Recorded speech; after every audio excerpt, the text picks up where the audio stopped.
John Richard here. I'm an AMGA certified rock guide and owner of Vertical Voyages, and today in our mini clinic we're going to look at the Coredelette. The Coredelette is a tool used primarily by trad climbers to create distribution between multiple anchor points. The Coredelette is typically 15 to 20 feet long, tied together in a loop. The joining knot we use is going to depend on how we're using our Coredelette. Most climbers use a double fisherman or a triple fisherman, which is extremely secure. However, it's extremely hard to untie should we want to separate our Coredelette loop. And there are some contexts where we might want to do that. For that reason, I prefer using a flat overhand. Now, while the flat overhand is not as secure as a double fisherman, it provides adequate security, especially in the context that we're using it. First of all, it's going to be part of a materially redundant anchor, and it's not typically going to be taking all of the forces. So let's look at how we would create distribution between these 3 points here. So I have my Coredelette tied together in a loop with a flat overhand. I'm going to clip each point, and then I'm going to grab the Coredelette legs between those points, and I'm going to pull that down until all of those meet.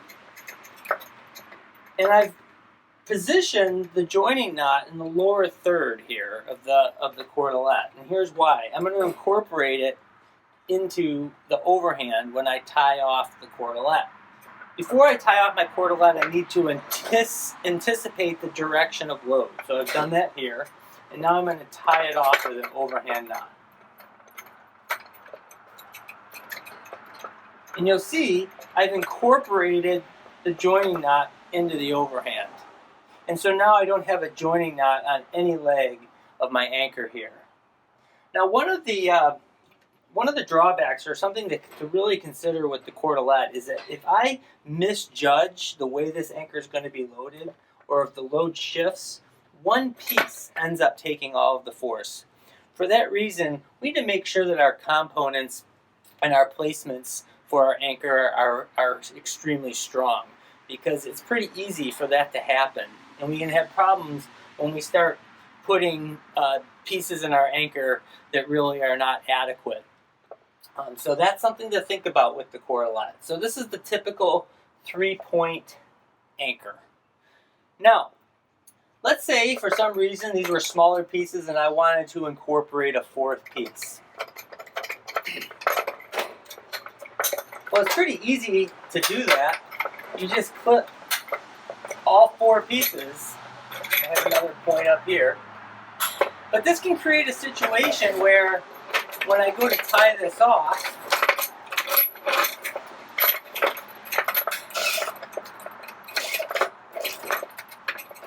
I don't have really enough material here to tie it off. So I feel like, man, I wish my Coredelette was longer. Well, guess what? You can make your Coredelette longer. It's really easy to do. All you need to do is open your Coredelette up. And here with the flat overhand, that's not hard to do. It would be difficult if you were using a double or triple fisherman.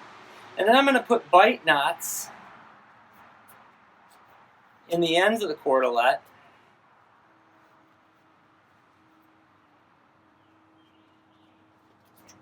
And then I'm going to clip those in to 2 of the components of the anchor.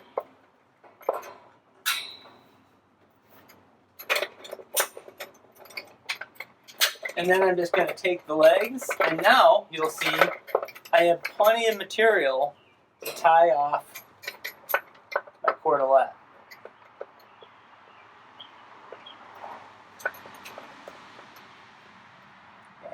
So now I have 4 points that I've created distribution between. Now, you'll notice that I have doubled up material on these 2 inner components and just single legs of Coredelette on my far components.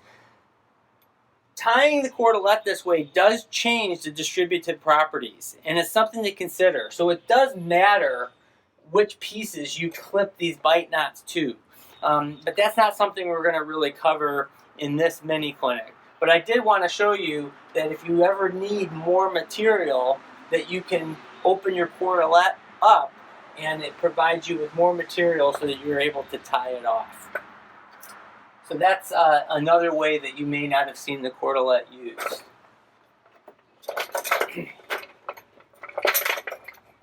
So another way we can tie off the Cordelette is tying it off as a quad.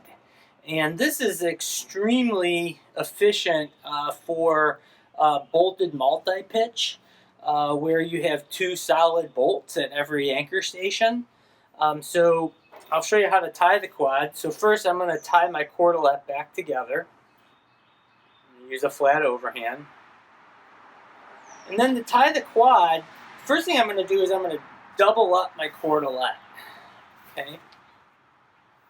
And I like to position my joining knot towards one end. And then what I'm going to do is I'm going to tie an overhand knot here. Okay? And now let's say I have a 2-bolt anchor. I'm going to go ahead and clip that overhand on a bite to one of the anchor points. And then I'm going to tie another overhand knot and clip that to the other anchor point. And so it's called a quad because I have 4 strands here that I could clip. I never want to clip all 4 strands because if one of these anchors were to fail, the carabiner could slip over that overhand knot. So if I was top roping or setting this up at the top, for a top rope I would clip all 3. And then I would not clip this fourth strand. So what would happen is if this anchor point were to fail, it would trap the carabiner. Okay? But oftentimes in multi-pitch, what I'll do is I'll clip to 2 of the legs, and then I'll belay off the other 2, and then I'll actually secure my partner to those 2 strands right there. So it provides kind of 2 convenient attachment points. The other advantage of the quad is that there's some adjustability so that if the load shifts, I maintain distribution between my anchor points. However, should an anchor point fail, that does create extension. And so that means if this anchor point were to fail, it could shock load this anchor point here. I'm not as concerned about that when I'm using bolted anchors, especially if they're modern stainless steel glue-ins or stainless steel 5-piece expansion bolts. However, it is something to consider, and so there are definitely some situations where you may not want to allow for that type of extension. We can limit the extension by moving these knots. And so if I move these limiting knots down, which is really easy to do, I still have my 4 strands here, and I still have some distribution, but I've limited the extension should an anchor point fail. One of the drawbacks of the quad for a lot of climbers is they're like, well, what if I have 3 pieces? Well, there actually is a way to tie off the Cordelette to create distribution between 3 pieces. And I'll show you how to do that. So I'm going to open this back up. So let's say we wanted to utilize the quad with a 3-piece anchor.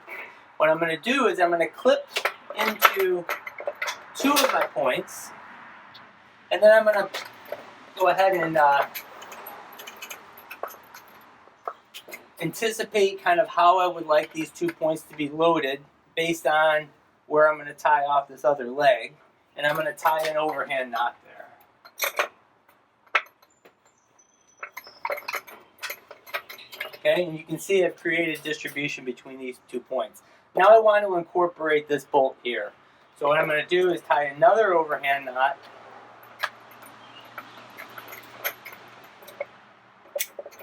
And so now I have 3 pieces where I've created distribution between those 3 points with a quad. All right. I'm going to move this limiting knot up a bit. Easy to do. There we go. And now the advantage of the 3-point quad is, unlike the Cordelette, if it shifts, I still keep distribution between 2 points, and I've only lost this leg of the anchor. So that's one of the advantages, and now I have distribution on these 2 points, but I've lost the distribution on this piece over here on the right. So again, it's a quad. I can either clip into 2 and 2 or clip into 3, but remember, never clip all 4. So those are some different ways that we can use the Coredelette. Now, as far as you might have noticed that I used the word distribution as opposed to equalize. Equalization is a myth. We really want to think about distribution and how the load is distributed throughout the anchor. And there are different ways that we can tie off our cordelettes and our anchors so that we can direct more of the force onto the more important pieces in the anchor. But that's not something we're going to cover in this clinic. Mainly what I wanted to show you was some different ways that we could use our Cordelette. Keep following the hashtag #VVMiniClinics. You can also follow us on Instagram at Vertical_Voyages or like us on Facebook. We'll see you soon.